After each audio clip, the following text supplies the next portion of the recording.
биринчи келинчегим менен 9 жыл жашадым.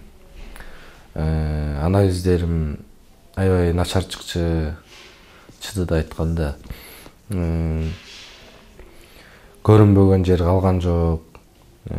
Даже алыс жакка чейин барып лечение кылып келип аткан убактар болду. Албаган уколдорду, албаган капельницаларды алдык дегендей. Вообще болгон жок. 9 жыл жашадык. Келинчегим экөөбүз бир чечимге келип ажыраштык. Бири-бирибизди туура түшүнүп.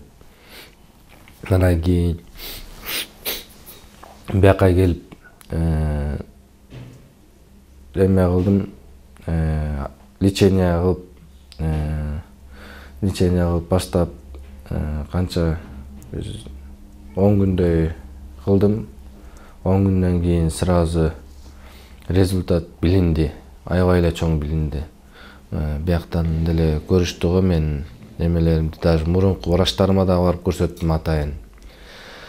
Салыштырмалуу экөөнүн асман менен жердей эле болуп калды да.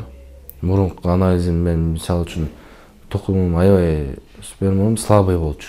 Аябай слабый болчу. Азыр уже укмуш, Кудайга шүгүр, аябай жакшы да. Андан кийин эле бияктагылар айтып калды, эми Кудай буйрса балалуу болосуң, теги үйлөнө берсең болот деп. Үйлөндүм, буюрса сразу балалуу болдук. Ошентип балалуу болуп, эми Кудай буйрса баары жакшы иншаллах.